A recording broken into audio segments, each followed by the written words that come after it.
Hello and welcome to the MMA Report. I'm your host, best podcast host in the universe, Steve Cully. I would like to thank our sponsors at Procyon Partners. Procyon Partners, they specialize in employee benefits, wealth management, and retirement planning. President Sean Rabinowitz is a proud supporter of our podcast network, and we love him greatly. Green Street Trust International, owned and operated by Renell Jump. They offer a variety of services, but they specialize in tax planning for businesses large and small. They will save you money or give you a big fat return on your taxes. To schedule a free consultation, go to www.greenstreettrust.com. Pete Finch and the Finch Law Firm. They are out of Bridgeport, Connecticut. They specialize in any injuries that you've had, personal injuries. If you had a slip and fall, if you had a car accident, your mother-in-law ran you over with her car, your wife just stabbed you, the Finch firm is for you. Pete has won legal If your battles. wife stabbed you, holy shit, Steve. Yeah, That's I know. dark. It happens. That's dark, son. It is. It happens. But that's what Pete deals with. He's won legal battles all over the state of Connecticut. He will go to war for you. He's not afraid of any insurance companies. He will get you every dollar you deserve in compensation. You can go to his website for a free consultation. It is just thefinchfirm.com. And remember, in a pinch, call Finch. Dynamic Human Performance is owned and operated by Andre Dixon, UConn legendary running back. He has a 5,000 square foot state-of-the-art facility, trains boys and girls of all ages who play all sports. He just started a new boot camp program. If you want to get in shape, go to Andre. It's every day at 6 a.m. He has an athletic development program, which has been successful. Boys and girls of all ages, takes you the sport of your choice, and he trains you from the ground up. Andre is the best of the best. He has sent boys and girls of all sports to college on scholarship of all different types of sports. To work with Andre, go to www.dynamichumanperformance.com.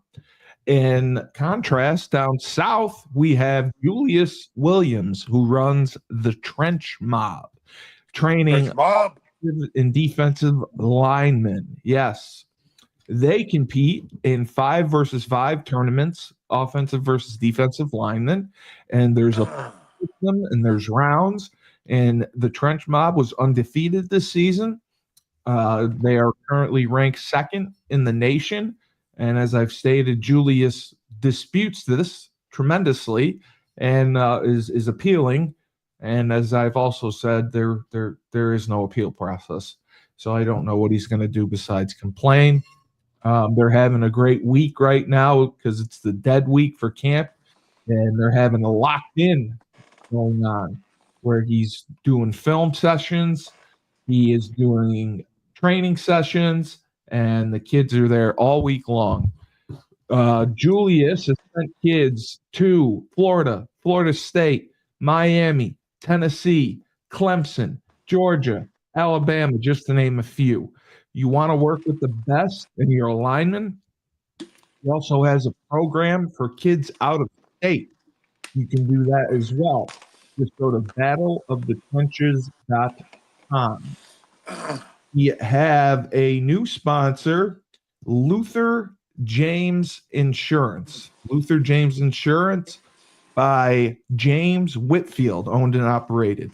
For more than 3 years, he has specialized in financial services, retirement planning, and he knows the stress of the retirement can be. He wants to make sure you're financially well off. He also sells life insurance. He can help you with insurance policies. And he knows that the fear of the unknown is real. To go and see everything he has to offer, just go to lutherjamesinsurance.com. And now the man himself, all he does is he trains, he teaches class, and he beats that ass ferociously. Ferociously. Steve, the man of the hour. Too sweet to be sour. What Yeah. you see is what you get. And what you get is better yet. Okay, well, you tried to steal off a superstar Billy Graham. You were pretty close there. That's not superstar Billy Graham. That is peasant. That is the man, undefeated for a decade. Chael P. Sonnen, the he original. Stole it from American superstar gangster. Billy Graham. He stole it from superstar Billy Graham. You got the second part. What is a Barriette? The man of the hour. Too sweet to be sour. Yeah. What you see is what you get. Yeah. And what you get is better yet. Yeah. What's better? Oh, okay. Okay. What you get is better yet. Better yet. I got you. I like it. All right. I like it. I know he's a wrestling fan, so I'll let it go. Chael is the king of real life kayfabe. My uncle. He loves wrestling. Actual uncle. My mother's brother, Chael Sonnen. I like it. I like it. So we had UFC 317 from the T-Mobile Arena in Las Vegas, Nevada, and allegedly this was considered the best UFC show of the year, according to some people. I don't know if that's true or not, but it was a really good card. I mean, this is generally the International Fight Week card. It seems like the UFC has done a little gerrymandering with their summer schedule, but this midsummer card is generally their biggest card of the year. Yes. Now, looking at this card, top to bottom, quality of fights, unbelievable. I would agree, best card of the year. As far as star power, I mean, there are a lot of big names, rising stars on this card. Right. But it didn't have the established star power that these July cards midsummer cards usually have. Right. I'm not sure. I believe this was International Fight Week. I believe the UFC had their annual convention in Las Vegas. So okay. I'm not 100% sure. Don't quote me on that. I could be wrong. Well, the UFC 318 is coming up fairly soon. So I believe it is, because this was the last week in June. I believe it's coming up in like 2 weeks, which is that might be the international. Which is because that's short for a time frame with UFC and their pay-per-views. They usually spread them out further. Yeah, of course. The July one is sooner, and you know what? That's a good card too. UFC 318 is actually in New Orleans, Louisiana. It is. Okay. The main event is the BMF title fight, the farewell fight for our man Dustin the Diamond Poirier. Right. That's exactly true. So they've been on a roll the last few. Even the fight nights have been good. I mean, Steve, you know me, I love to talk a lot of shit. Yeah, of course you do. And of course I do. You're great at it. Of course, I'm tremendous at it. But I will say, this fight card really delivered. Yeah, and that's what everyone has been saying about it. I have lots to say. I mean, I will start with, and we'll get to it eventually. Ilia Topuria is him. He is him. We have not seen a star like Ilia since Conor McGregor burst on the scene. Both the same division, power, they've moved up. Both just his magnetism, his he's charisma, and his that mother effer can fight. Holy F. Holy, dude. well, yeah. I mean, he shocked the fuck out of me. Let's put it that way. I was not expecting what we got. I was not well. And I wasn't you shocked. I was were on more record heartbroken. too. I love me some Charles Oliveira. I was more know. heartbroken than shocked. I'm not shocked they did it. Like the way he's fought his last 3 or 4 fights, like you can't be shocked. No, but we put your we put up your reels everywhere, and you were talking about how much of a badass Charles Oliveira was. Yeah. Dude, Charles is a bad man. He's a beast. And Ilya was like, cool story. Hold my beer. Watch this. Yeah. So we will start. Even the prelims were pretty good. The prelims were badass. I know. I like the women's fight. I don't know any of them. Tracy Cortez. I know some of them. And Tracy Cortez looked good. Tracy Cortez. Shout out. Brian Ortega. Brian Ortega's ex-girlfriend. Shout out. By far. Hottest fighter in the UFC. By far. Yeah. Shout out. Thank you for keeping me from losing my goddamn shirt, Tracy Cortez. Because I put a lot of money on her. Okay. Oh, dude. I put a lot of money on her, and she came through for me. Yeah, she dominated. And then the other one that I liked was Jack Hermanson. Jack let me down, though. I mean, why do you think Jack let me down? Yeah, I got pulled. I know. That's what I said. I mean, Tracy just kicked ass. And I'm like, all right, wait a little buddy. I'll put a little money on my man Jack because I love me some Jack. I love him too. I couldn't believe that he got destroyed in the first round. Dude, that was a shock. He got murked. Jack Hermanson got murked. Do you know the guy Gregory Rodriguez that beat him? I've never heard of him. Listen, every single guy in the UFC is a bad man. We're talking about the creme de la creme of the fighting world, brother. So you're gonna have a plethora of secret killers that are gonna come and de-slap some of our favorites in the face out of nowhere. It's what happens. So, okay. So you hadn't heard of Gregory Rodriguez. He's like a no-name that's just a beast. No, I hadn't heard of him. He's ranked. He's been making some noise. Yeah. I just had faith in my man Jack. I did too. Jack is a psycho. Jack just pulls victory out of the jaws of defeat on the regular. But my God, Rodriguez just said, cool story, bro. Hold my beer. Then beat Jack down. Beat him down. But it was a great fight though, leading into the pay-per-view. It got everyone pumped up leading for the main card. This might have been one of the best prelim cards I've ever seen. Basically on watching Trace Cortez's fine booty win me several $100s. Well, they said that the prelims were so good that it made people who normally wouldn't buy the pay-per-view buy the pay-per-view. That doesn't surprise. That's what they said. This is like the UFC's MO. Like, this is so unsurprising just because the later prelims, they stacked that card. Like, when Cerrone was sold to the UFC, he was usually headline those prelim cards. That alone would make people tune in. Exactly. And watch the Cerrone fight would get people to buy pay-per-view.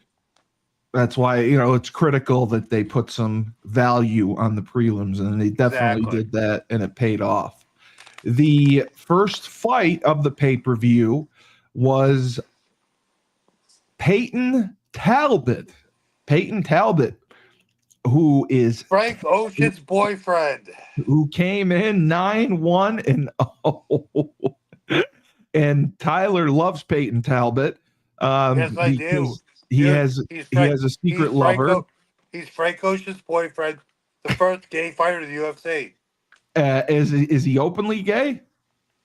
No, I don't think so. Oh, you're just outing him right now to the world.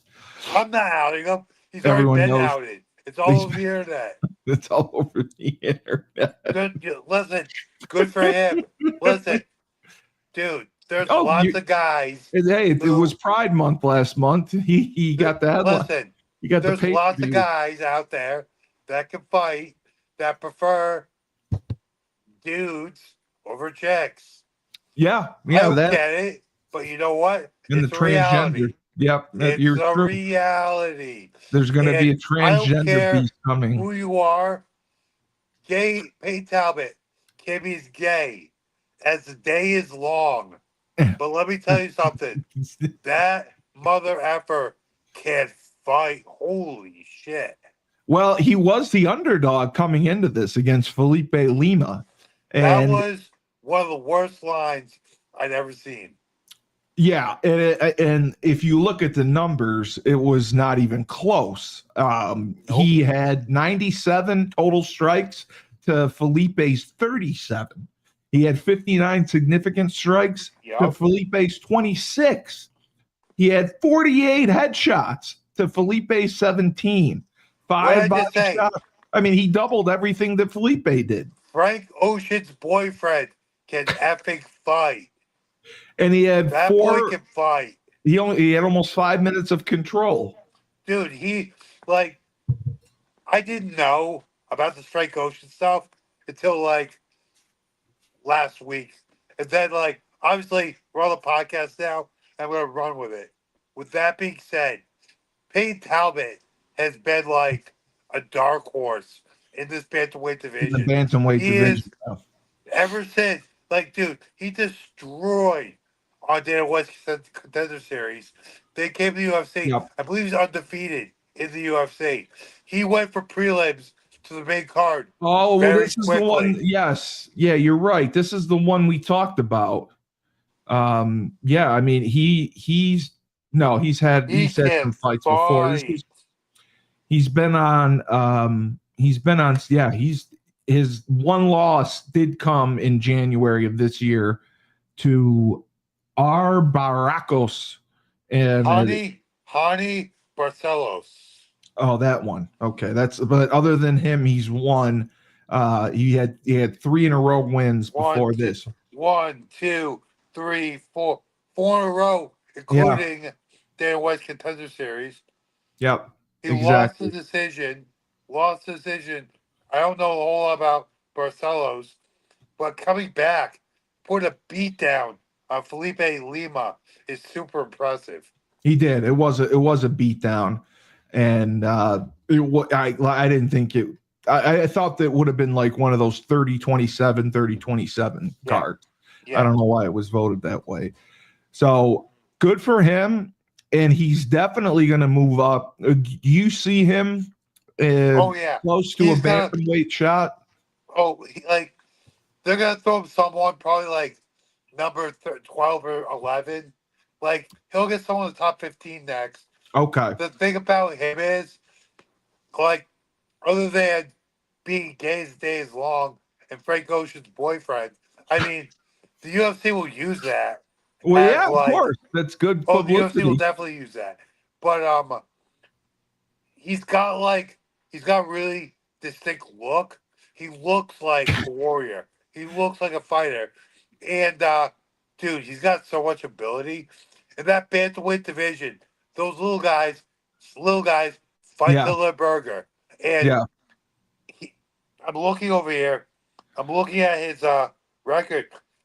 One thing he does in the bantamweight division that's not really prominent, he's finishing guys. Yes. This was one of his first decisions on Contender Series. He won decision, and then submission, rear naked choke, then 2 knockouts before he took a loss, and now this was another submission. Toughest opponent wins a very decisive decision. This kid has got he's got star power. Being Frank Ocean's boyfriend. Does Frank Ocean have star power? He can fight. Okay. But Frank Ocean, he can too? I don't know. I don't think so. I'll kick the fuck out of Frank Ocean. Oh, okay. Good to know. So the second fight was another decision. Now, this one I didn't understand the pre-fight odds. If you can explain this to me. Beneil Dariush versus Renato Moicano. Moicano. The pre-fight odds, they both were minus. One was minus 115, one was minus 107, 105. I don't understand that either, to be honest. I've never seen that before, right? Like, basically, this is a fight you did not want to bet on. Because it's so close. I made this fight part of a bunch of my parlays and didn't do that well. Okay, so you obviously bet on Money Moicano. Yes, I did. All right, and Beneil Dariush won, putting him at 23-6-1. So this was a shocker for you. No, wasn't a shocker. It was kind of a pick-em fight. It was a pick-em fight. Yeah, right. I thought with Beneil's style, Beneil has a real grinding style. He just wears guys out. I thought. Yeah, he does. I thought him taking down 5 takedowns, or trying to wrestle with Money Moicano will result in Money Moicano have the upper hand. And I thought Moicano was going to catch a submission, but Beneil just had too much for him. Beneil was too good of a grappler for him, which is very surprising.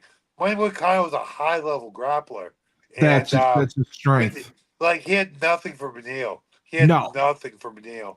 No, Beneil had almost 6 minutes of control time, which is huge. Beneil Dariush is the oldest 30-whatever-year-old he is. He looks like he's effing 50, but holy ass, that man can fight. Yeah, I agree. He had 77 total strikes to Moicano's 38. 56 significant strikes to Moicano's 31. The 30 headshots to 25. And then the big difference was the leg shots, 16 to 2. He got those leg kicks going. Anytime you get those leg kicks going and you jack up your opponent's legs and F up his knees, that'll slow him down a step. It's won several fights for me. It is such an underutilized tool. And Beneil used it to the best degree. So good win for him in the lightweight division. And we move down to the flyweight division. Yep. This one was a bit of a surprise. Well, not really. It was a surprise. It was definitely I thought it was a surprise, too. I thought Brandon Royal was going to win. Most of my parlays. Oh, wow. Okay. Well, Joshua Van was 15-2 coming in. Brandon Royal, Brandon Royal, 17-8. Former title, I believe he's a former title holder. He's definitely a former title challenger. Now, this is surprising to me because his numbers were higher.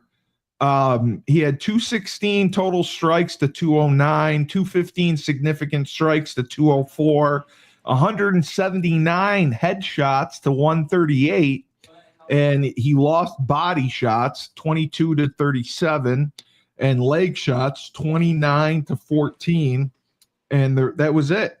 So if you look at the numbers, you would think that he would have been victorious. Why do you think Joshua Van won by unanimous decision? 29, 28, 29. What was the control time? There was none. The control time was 9 seconds for Joshua Van. For me, watching that fight, it just looked like Mr. Joshua Van just did more damage. It looked like his shots were heavier. He was landing more. Okay. It looked to me like he did more damage. His shots looked to be a lot more effective. That makes more sense then. That makes more sense. So we move up to the flyweight title fight, which is the semi-main event. Yep. Alexandra Pantoja against Kai France. Yes, this was a battle. This was a battle right here, and Pantoja retained, getting his 30th victory, putting 35. And with Kai rear naked choke. Yes, with the rear naked choke in the third round. Kai moves to 25-12. Pantoja looked like he was a heavy favorite. He was minus 280 here. Yeah. So he was a big favorite going in, and he definitely delivered. 17 total strikes, 42 significant strikes, 28 headshots, 10 out of 10 to the body. 4 out of 5 to the legs, and then this is the big one that won him the fight. He had 3 takedowns, 2 submission attempts, and 7 minutes and 20 seconds of control. Exactly. To total domination. And he got the rear naked choke. I think he just wore France down in that third round, and he was able to finally get it locked in and get the victory. Pantoja is the Tasmanian devil on speed with expert. He's a spider monkey. Like, I can't. That's the best way I can put it. Pantoja doesn't get tired. No, he's the epitome. He's the epitome of a Mexican fighter. Just comes forward, always on offense. He for a Mexican fighter, for that style, he's got very good defense. He doesn't, like, a big thing with especially Mexican boxers. They say he's Brazilian. Is he Brazilian? Yeah, he's Brazilian, not Mexican. Shit, I thought he was Mexican. No, well, does it make a difference? I mean, is it that big of a difference? Oh, no, I mean, with the fighting he fights style? like a Mexican. He fights like just his pace. He comes. A lot of times, Brazilian fighters will acquiesce or give up. Like, they'll back up to gain advantage or gain position. Dude, Pantoja knows nothing but coming forward, and he throws with such ferocity and volume. I mean, that's why I thought he was Mexican. Holy ass! I thought he was Mexican. Right. That's all right. Well, we'll call him Mexican for now. Who do you think in the flyweight division will be next for him? Because he's been very dominant. Most likely, probably Van. Really? Yeah. You think? Oh, okay. Well, I didn't know Van was ranked. Roy Val, highly ranked. He's fought for the title. And, okay. So I see what you're saying. Van, granted, it went to a decision, but Van kind of ran through him. Roy Val had nothing for Joshua Van, so I really think that's the fight next. That's the fight to make next. Okay. Yeah. Well, the main event. This one had a lot of pomp and circumstance behind it. That big fight feel, and it definitely running down my face. It definitely delivered. Tuporia, the undefeated lightweight champion, the new lightweight champion. He was the undefeated featherweight champion. He was the featherweight champion going in. Yes, yeah. He relinquished he's the latest double champion. I thought he relinquished the one belt. Until someone else wins it, he's the featherweight champion in my book. Oh, okay. And poor Oliveira. I mean, I love him, and he's been in big fights. Why do you think I shed a tear, Steve? Yeah, I know. I mean, he's been in and out. He's fought in main events, and he finally got that victory. Champion. And he was champion. Yes, I was so happy that he finally was champion. And Tuporia just destroyed him. He knocked him to 2029, I would say. And I would this say was it's the pretty one accurate. this is the one we talked about, though, because it was odd that Tuporia was such a heavy favorite coming in. Minus I mean, 450. Steve, like, what you're saying makes sense, but when you look at the last pay-per-view fight, the women's champion, I remember she was a heavy underdog, and she ended up losing.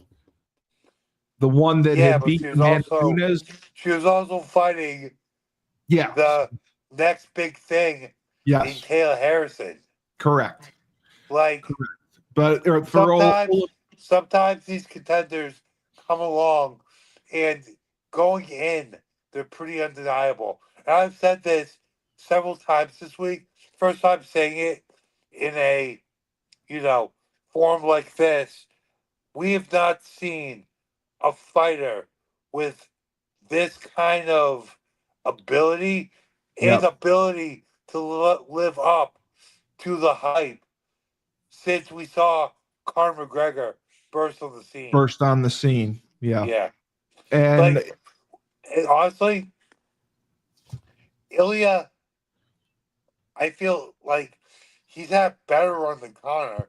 And I feel like he's probably better, dude, to be honest. And then after your buddy Paddy Pimblett confronted him in the cage. But and that was surprising. Paddy's kind of got himself into that position where him contending for the title is plausible.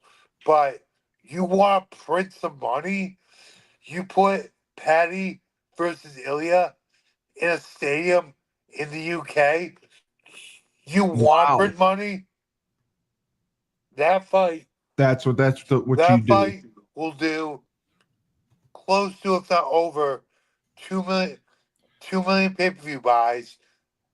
On top of that will probably be one of, if not the biggest gate in UFC history. Wow, you're going with that. Okay. I think you're right. And that's what I was going to ask you about, because ESPN came out with their pound for pound top fighters. And this was a little bit of a shocker. People said that Tuporia, who was second, moved up to number one. Why is that shocking? The ESPN people said it was how because is that shocking? He was Islam undefeated. Was great. He was the undefeated featherweight champion, moved up and won the title in his first fight at lightweight. This is not shocking at all. Ilya Tuporia, I believe, is 17 or 18-0 now. 17-0. He's the double champion. Let me tell you something. He fully deserves that ranking. Well, he's technically not the double champion, but I get what you're saying. Yes, he is. Well, the number 2 is Islam Makhachev, who is fighting Jack Della Maddalena. Jack Della Maddalena. Yes, that one. I thought he's a champion too. Yes, he's a welterweight champion. So he's okay. So how are there 2 belts? Because Islam is moving up to welterweight. Oh, that's right. Okay, that's right. So I mean, Tyler, this seems to be happening quite a bit with guys in their weight classes. Is it because of money? I mean, what's the reason for someone moving up? Yes, because of cutting weight too. But also, you look at the case. We'll go way back. Look at, like I said, when Conor burst on the scene, fighting at 45. Look at Ilya. Ilya moved up mainly because it's becoming so difficult for him to make. Oh, when you beat everyone in the division. Right. I see what you're saying. Like, you look at Conor right now. Conor would have to amputate like half his right arm to make 145 now. Again, there's no way he could cut down to it again. Exactly. Okay. Listen, he's so juiced up at this point. Might be hard for the big 55. Okay, so when do you predict that Conor will actually fight again? So I was one of those people. I think he's healthy by now. Conor will be back. Right now, I have moved to the camp that says I don't think we're ever going to see Conor fight again. I think he's just, he's gotten himself into a lot of trouble. I don't think fighting is on his mind. I could absolutely see that as well. And with John Jones, jumping ship, I could absolutely see Conor. I don't think Conor will actually retire. I don't think he'll fight. Listen, never say never. Yeah. But I really do not see Conor McGregor fighting again at this point. Well, I think if he did come back, he'd get his ass kicked with the talent right now that UFC has, the roster. I think he'd get his ass kicked. There's so many. I think if he fought. Listen, there's so much talent. If he fought like a Cerrone or something like that, well, he'd take a dump on them. But he's already right now. No, a guy like Ilya would fillet Conor right now. Fillet him. Ilya would mess him up badly. Are you surprised though that the lightweight champion is a big deal, so I get that. Of course. The welterweight champion Islam is 2, Merab is 3. I agree with that. Islam's not the welterweight champion yet. He has to go through Jack Della, and let me tell you, Jack is no one's fool. This is not a gimme fight for Islam. Oh, okay. It's not a gimme fight. It's not a gimme fight. Right. I got you. He tied. Yep, he's got. They said that he's got the UFC record 4th title defense and tied Kamaru Usman for the 2nd longest winning streak in UFC history at 15. Next up, he's moving to welterweight to challenge new champion Jack. I got you. Yep. Okay. So then Merab is the bantamweight champion at 3. This is the one I feel so bad for. Tom Aspinall, heavyweight champion, is at 4.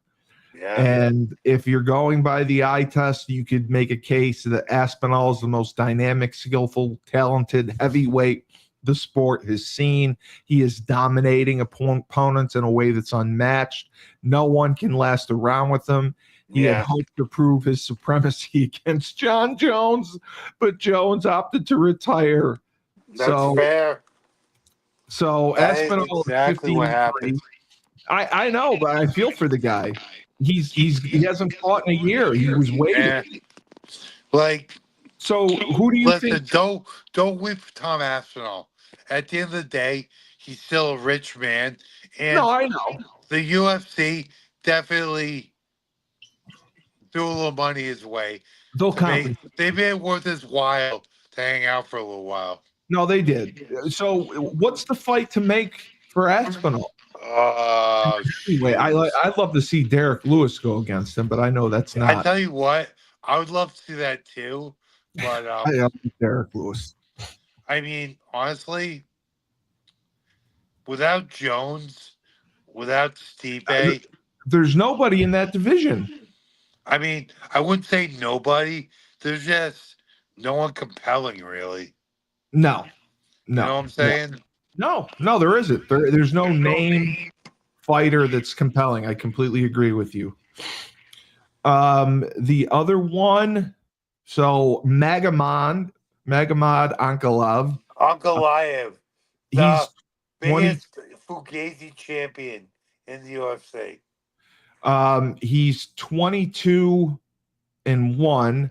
He dethroned Pereira at UFC 313 for his 14th consecutive fight without a loss.